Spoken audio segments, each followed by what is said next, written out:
शिवम त्यागी, उसके बाद आ रहा हूं सुनील साजन। शिवम त्यागी, अब तो कांग्रेस की सारी लिस्ट आ गई जी।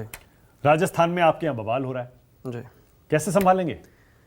कांग्रेस तो कॉन्फिडेंट लग रही है अपनी तीनों लिस्ट। जी, देखने का अपना अपना नज़रिया है। जहाँ तक इन्होंने कहा कि भाई देखिए बवाल है, मैं कहता हूँ कि जब पार्टी बड़ी हो और जीत की संभावनाएं सबको 100% हो तो मुझे लगता है उनको थोड़ी सी निराशा होती भी है कार्यकर्ता में, कैडर में, जिनको पता ही है कि किसी को भी दे दो हारना ही है, गारंटी ही है, तो उनमें तो बवाल करके भी क्या फायदा। अब कितना भी आलोक शर्मा जी यहाँ दिल्ली को लेकर केजरीवाल के मामले में बवाल कर ले, लेकिन होना जाना तो कुछ है नहीं।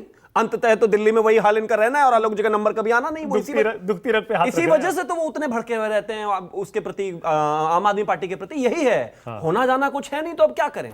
जहां तक बात डिससैटिस्फैक्शंस की है या यूं कहिए कहीं ना कहीं थोड़े थोड़े खेमों में चीजों में दिक्कतें रहती है। मैं मानता हूं कि बड़ी पार्टी जब आप होते हैं तो बहुत सारे लोग तैयारी कर रहे होते हैं 5 साल के लिए, जाहिर है सबकी मेहनत है, सब कार्यकर्ता हैं, तो कहीं ना कहीं कुछ प्रतिशत निराशाजनक जो है चीजें उनके लिए रहती हैं। लेकिन इसका आधार चुनाव में बन जाए वैसा नहीं है, वैसा आज तक तो कम से कम नहीं हुआ है। और भारतीय जनता पार्टी एक ऐसी पार्टी है, कैडर बेस कहीं ना कहीं, कि यहां पर चीजों को उतनी ज्यादा बिगड़ते हुए हमने कभी नहीं देखा है। बहरहाल इनके यहाँ सरकारों की सरकारें ही बिगड़ जाती हैं, पूरी विषय अलग है। वो कह रहे हैं आप बिगाड़ देते हैं। नहीं, हम क्या बिगाड़ देते हैं, मतलब ऐसे लोगों को बनाना ही क्यों? अभी तय कर लो ना जिनको सीटें देनी है, किनको देनी है, किनको नहीं देनी है, कौन भारतीय जनता पार्टी के साथ जा सकते हैं, नहीं जा सकते हैं। और अगर हम बिगाड़ देते हैं तो फिर उन्होंने क्या किया बहुजन समाजवादी पार्टी के साथ? उनके विचारों के 7 MLA राजस्थान में ले लिए, 5 मध्य प्रदेश में ले लिए, 3-4 उसमें उत्तराखंड में ले लिए।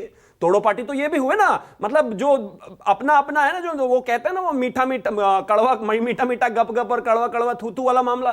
तो मतलब ये तोड़े तो तोड़ो पार्टी नहीं हुई। अब आगे आता हूं, एक और चीज जो बड़ी इंटरेस्टिंग महत्वपूर्ण बात, इनको देश के इतने बड़े बड़े राज्यों के चुनाव भी छोटे चुनाव लगते हैं। मुझे तो समझ में नहीं आता है कांग्रेस वाले कितने अहंकारी, कहते वो छोटे चुनाव के लिए हमारा गठबंधन नहीं हुआ है। अरे राज्य के सीएम चुने जाने हैं भाई, ये छोटा चुनाव कब से होने लग गया? गठबंधन का मतलब क्या होता है? अपने गठबंधन अलाय को तो यहीं बैठकर आलोक जी गरिया रहे हैं, वो बेचारे डिफेंड करने के लिए भी नहीं है यहां पर हैं, तो क्या करें। लेकिन एक महत्वपूर्ण विषय ये है, आज जो टोटल 3 शायद पहले हो गए थे, 6 आज अनाउंस करी हैं समाजवादी पार्टी ने, उनका एजेंडा है और वो ये कह रहे हैं कि हम 230 सीटों पर चुनाव लड़ेंगे। लेकिन इनको लगता है नहीं सब चंगा सी जी, बहुत शानदार चल रहा है, 230 तो नहीं लड़ेंगे कह रहे हैं। लेकिन आज अब लड़े ना लड़े वो तो भगवान जाने। आप भी उनके बारे में कमेंट नहीं कर सकते। अभी सुनील साजन जी बताइए। अब आपने टिकटों के बंटवारे पर जो बवाल बीजेपी में हो रहा है और उसकी गहराई को आपने कम बताने की कोशिश की, उसमें असली एंगल तो यह है ना कि आपकी पार्टी में ही गुट हैं, वसुंधरा गुट के जितने भी समर्थक उम्मीदवार हो सकते हैं उनको साइडलाइन करने की कोशिश है। तो बड़ा बहुत महीन तरीके से बैलेंस करने की कोशिश चल रही है और इसीलिए फंसे हुए हैं। इतनी लेट हुई राजस्थान की लिस्ट। देखिए, भारतीय जनता पार्टी एक ऐसी पार्टी है कि कहीं पर भी जब चुनाव के लिए जाती है तो पूर्णतः समर्पित तरीके से जाती है। जैसे अभी राजीव जी बोल रहे थे कि जिस तरीके से सांसदों को और मंत्रियों को उतारा गया है तो एक अजीब स्थिति पैदा हो सकती है। मैं मानता हूं ये किसी भी पार्टी के लिए अपने आप में उसकी स्ट्रेंथ ही बताती है। इनमें अगर हिम्मत है तो केसी वेणुगोपाल के उतार के दिखाएं, जरा मान जाएं। अगर वो कन्विंस अगर कर भी लें उनको टिकट के लिए, नहीं कर सकते। भारतीय जनता पार्टी के सांसद जो है वहां पर लड़ रहे हैं, मंत्री भी लड़ रहे हैं, वो इस वजह से क्योंकि कैडर मजबूत है और सबको पता है कि किसी भी हाल में अगर कुछ विषय महत्वपूर्ण है तो वो जीती है। मैं कहता हूं एमपी सांसदों और मंत्रियों को क्यों उतारा आपने? क्योंकि हम चाहते हैं कि मैसेज यही जाता है कि इसका मतलब मामला गड़बड़ है, तभी तो इतने बड़े बड़े चेहरों को उतारना पड़ा असेंबली के इलेक्शन। मैसेज ये जाता है कि 2/3 बहुमत सिक्योर करने के लिए किसी भी स्तर तक जाकर मेहनत से चुनाव लड़ा जाना चाहिए, उसमें कोई कमी ना रहे।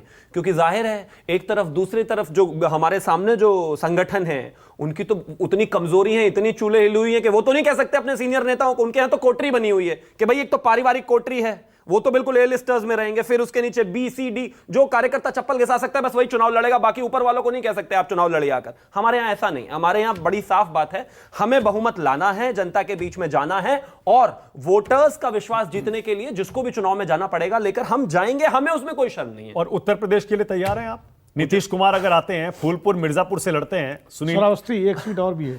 श्रावस्ती भी जो है वो भी उनके लिए वो भी चल रही है, मैं उस पर सबका भी चर्चा सम्मान है। करता हूं। सुनील साजन देखिए मुस्कुरा रहे हैं, मुझे पता नहीं कितने पत्ते खोलेंगे वो इस बारे में, लेकिन आपको अभी वो पूरा राजीव रंजन ने विनोद जी ने समझाया कि कुर्मी वोट उत्तर प्रदेश में जो अनुप्रिया पटेल आपकी साथी हैं उनके पास है। पत्ते भले ना खोले लेकिन गड्डी फेंट जरूर देंगे। देखिए सोशल इंजीनियरिंग मुझे लगता है सभी पार्टियां करती हैं, करनी चाहिए। लेकिन एक चीज मुझे बड़ी हंसी वाली बात याद आ गई। मैं जो एनालिसिस होती है उनका बड़ा सम्मान करता हूं, लेकिन मेरे देश के प्रधानमंत्री जब 14 और 19 से पहले आए नहीं थे ना, तो लोगों की अलग अलग एनालिसिस होती थी। वो जरा थोड़ा सा बहुमत से कम रह जाएंगे 20 सीटें, वो जरा उनका एक्सेप्टेंस थोड़ा सा कम है, वो जो एक वर्ग है ना वो उनको मोदी जी को वोट नहीं देगा। वो एनालिसिस करने का अधिकार और स्वतंत्रता दोनों को है।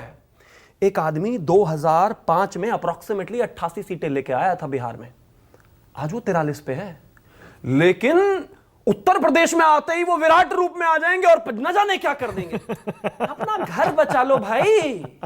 मतलब आना उत्तर प्रदेश में है, पीछे नजर फेर के देखा तो ओहो ये तो मुख्यमंत्री की कुर्सी भी अच्छा, ले आप लालू भी जी के यूपी से, बेटे। आप भी यूपी से देखना पड़ेगा। आप भी यूपी से हैं। क्या आपका दावा यह है कि नीतीश अपनी सीट भी नहीं बचा पाएंगे यूपी में? मैं एक चीज मानता हूं कि नीतीश जी को पहले यूपी छोड़ दीजिए, वो पहले अपना बिहार का आधार बिठाएं। उनके सामने जो एक मुंह बाए बहुत ही बड़ी परेशानी जो खड़ी है, जो तुरंत कहती है कि सुनिए मेरा बेटा मुख्यमंत्री बनना चाहिए बिहार का, पहले उसको सिक्योर करें। मैं मानता हूं कि सबसे पहले नेता कौन, लोग ऐसा ही कहते हैं कि जिस व्यक्ति ने हमारे सामाजिक परिदृश्य में अपना परिवार साध लिया वही सबसे पहले मतलब नेता हुआ।